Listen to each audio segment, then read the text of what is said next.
ఎన్నికల ఒప్పందంలో భాగంగా కాంగ్రెస్ పార్టీ సిపిఐకి ఒక ఎమ్మెల్సీ సీటు ఇచ్చిందన్నారు నెల్లికంటి సత్యం. సిపిఐ తరపున నెల్లికంటి నామినేషన్ దాఖలు చేశారు. పార్టీలో ఏకాభిప్రాయంతోనే తన అభ్యర్థిత్వానికి మద్దతు పలికారని చెప్పారు. భవిష్యత్తులో పార్టీ బలోపేతానికి కృషి చేస్తానని నెల్లికంటి సత్యం అన్నారు.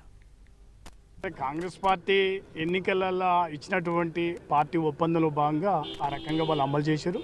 దాన్ని ఒక ధర్మంగా ఒక న్యాయబద్ధంగా పార్టీ ఆలోచన చేసింది. ముఖ్యంగా ముఖ్యమంత్రి రేవంత్ రెడ్డి గారు, మరి బట్టి విక్రమార్కు, అదేవిధంగా పిసిసి ప్రెసిడెంట్ మహేష్ కుమార్ గౌడ్ కూడా మరి కాంగ్రెస్ పార్టీ ఆ రకంగా సిపిఐకి ఇవ్వడం జరిగింది. దాన్ని ఆ రకంగా ఒక పొత్తులో భాగంగా వారు ఇచ్చిన మాట ప్రకారంగా నిలవడం జరిగింది. కాంగ్రెస్ పార్టీ ఎన్నికల ఒప్పందంలో భాగంగా కాంగ్రెస్ పార్టీ సిపిఐకి ఒక ఎమ్మెల్సీ సీటు ఇచ్చిందన్నారు నెల్లికంటి సత్యం. సిపిఐ తరపున నెల్లికంటి నామినేషన్ దాఖలు చేశారు.